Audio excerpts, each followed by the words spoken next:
Hello. Hello, I'm trying to reach a Monet, please. This is she. Good afternoon, ma'am. My name is Kyle. I'm the manager here at the testing lab. And What testing lab? I'm sorry, Dr. David is your doctor. Am I correct?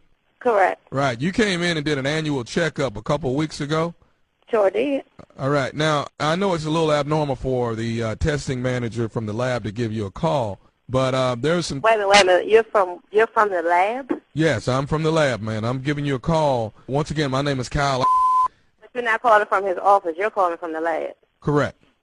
Okay, this is unusual, but go ahead. Right. Well, this is definitely unusual, but I looked at the testing and I felt like I needed to give you a call immediately. I got a few questions for you if you don't mind. Are you having any problems? Are you feeling fatigue at all? No, I'm fine. What's the problem? Okay. Are you feeling nauseous at all? I'm fine. What's the problem? Any swelling or Wait a minute. Hold up. You said you're who? Ma'am, my name is Mr. Kyle Anderson. Like I said, I'm the manager from the testing lab. And Okay, you're a manager, but are you a doctor? no, I'm not. Okay, so why the in Dr. office calling me, him or his nurse? Ma'am, actually, Dr. is out on vacation for the next 2 weeks, and I thought that I needed to give you a call immediately and try to get you in and see if we can get you actually have a consultation with you and try to get some problems taken care of that I think. Okay, but you're not a doctor. And I understand that, ma'am. Now, listen. You got your urine. Well, no. You don't get paid for thinking. So I think that you should have waited till Dr.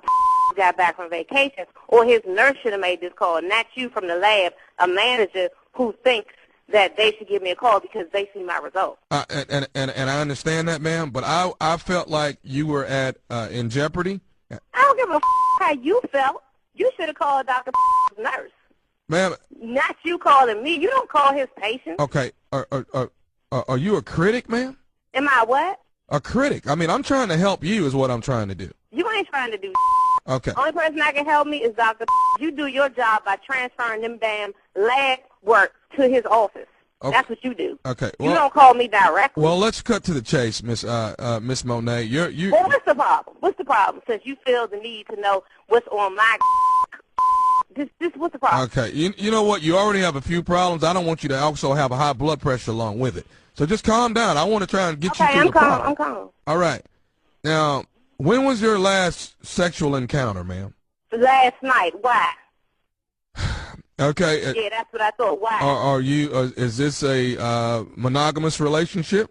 Are you a pervert? No, I'm not, ma'am. I'm. Why the are you asking me when the last time I did? Monet, something? I'm only trying to help you. Okay. That don't have nothing to do with that lab work that you got in front of you. So read to me. Stop beating around the bush and just read. Right now, it shows that you're pregnant. I'm what? Wrong person. You got your mixed up. No. This says Monet on the test tubes that I have. I have 40. Okay, well then what's the date of birth? Because that is wrong. You got your patients messed up. That's mixed. It's mixed. Okay. Were you born 1971? Yes. Ma'am, I have the correct blood work here. And I also have your urine sample. And it's from Dr. office. Yes, it is, ma'am. Dr. David. I have everything. What do you have, a urine and a blood, or just a urine? I have both of them, ma'am. You have both? Yes. This is funny to me, because y'all don't know what y'all doing. You funny. Well, ma'am, Let me tell you why you funny, because my tubes is tied, okay? Your is mixed up. You got the wrong patient. Well, evidently they've been untied. I don't know what's going on. All I know is that... Believe me, 2005, Dr. So your over there, you all up. It's bad enough that you calling me, and you're not even... You are pregnant, Miss Monet. I'm sorry to be the one... I'm not pregnant. I got 4 kids. After my last one, I can't have no more kids, so your is wrong. Evidently, there's been a mistake, ma'am, when they tied your tubes. Evidently, it wasn't tied right. You know what? Okay. Now what? What you want to do now? What you want to know now? Okay. You're not a doctor, and you don't work for him. You work in a lab. You're a contractor for him. Ma'am, listen, I understand that you were probably told that they were tying your tubes after your last child. Right. But, ma'am, sometimes there's been some fluke accidents where this can actually be reversed. And go ahead. Ma'am, I'm sorry to be a bird. I thought it would be actually great news for you. I'm sorry. Great. I got 4 kids. This ain't no great news. How am I pregnant? Of all people, how the Now, am I pregnant? well, let me ask you something. Would you know who the father of the child is? Didn't I just tell your I just finished last night? Yes, I would know. Don't ask me no mother.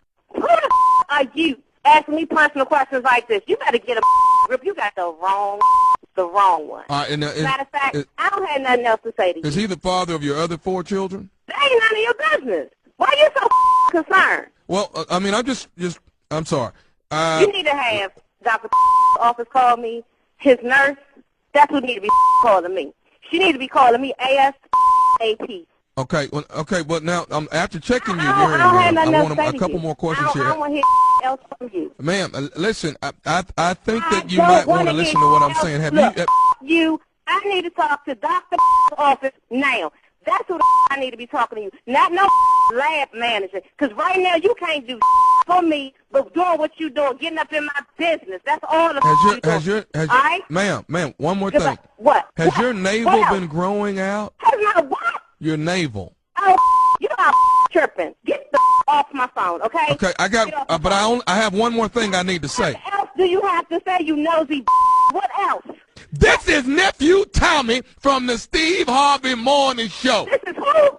This is Nephew Tommy from the Steve Harvey Morning Show. You just got pranked by your girlfriend. Oh, you know what? What? Y'all dead wrong for this here. Y'all play too much. Hey, baby, you thought you was pregnant, though. You really did. You thought you was pregnant. Man, as much as I hear people being reversed, this is crazy. Woo. Oh, God. Oh, my God. If I would have told his, I couldn't tell his. You couldn't have told him what? We was having another one. We can't afford the phone. He got the greedy.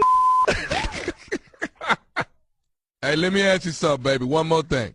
What is the baddest, I'm talking about the baddest radio show in the land? The Steve Harvey Morning Show with that Nephew Tommy. I'm going to kill you and her. Hello. Hello, I'm trying to reach Trina, please. Yeah, this is Trina. Hey, Trina, my name is Ernest Murphy, down here at the bus barn with from the school district. Your son is Devin, am I right? Yeah. Okay. Now he's in the sixth grade. Wait, is everything okay? Yeah, everything is fine. I think he rides bus 93. Does he ride bus 93? Are you familiar with the bus number? Yeah, he does. Okay. So now the school board has implemented a new rule, and we're having to call a lot of parents and let them know about the new rule as far as the buses are concerned. Now, from my understanding, each child that gets on the bus has to weigh less than 125 pounds. That's what the new rule that is implemented by the school board. What did you just... can you say that again? I feel like I just missed something. Each child that gets on the bus has to weigh less than 125 pounds. I don't understand. So what does that mean? So starting on Monday, what they're gonna do is the bus driver will have a scale, and he will weigh the kids before they get on the bus. I understand, man, but like I say, I'm calling every parent that they. Wait, what the? You said you're gonna weigh my child before he gets on the bus? That's what the new rule. That's what the new rule is. If he's over 125, then he'll either have to walk or you'll have to take him to school. Wait, I have a job, okay? I have a job. I'm not going to take my kid to school. That's what the bus is for. That's what my tax dollars pay for. But what's the reasoning, the rationale behind this? Okay, let me tell you what's going on. From what they're saying is that the weight of these children is wearing down these transmissions on these buses. The transmission cannot take all of that. So they are limiting the weight of each child. So now, how much does I think that's discrimination. I think that's discrimination. But is your son over? Is he over 125 pounds? He is. Okay, he's a tall kid. Then you probably gonna have to take your son to school, or he gonna have to walk. He probably need to walk to school if he already 125 pounds. That is so rude.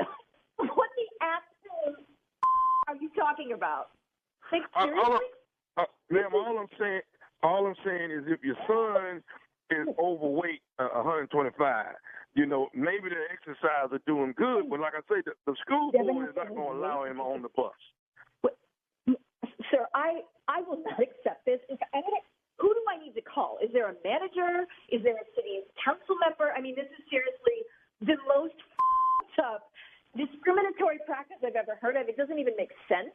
You're talking about a child. I understand, but we're talking about a child that way more than a grown person. Your son is a heavy. I need to get. What is your name, sir? Tell me your name again. My name is Ernest. My name is Ernest. I'm down here at the bus barn. I would like to speak with a supervisor, like now. Okay. You do not get to speak to about my child that way. You don't get to speak to any kid that way. You should not be working at a school if that is your attitude. I don't work at the school. I work at the bus barn. I'm down here at the bus barn. And they gave me your number. Evidently, they right. Because you're saying he's over 125 pounds. I am in absolute shock. This is so up, dude.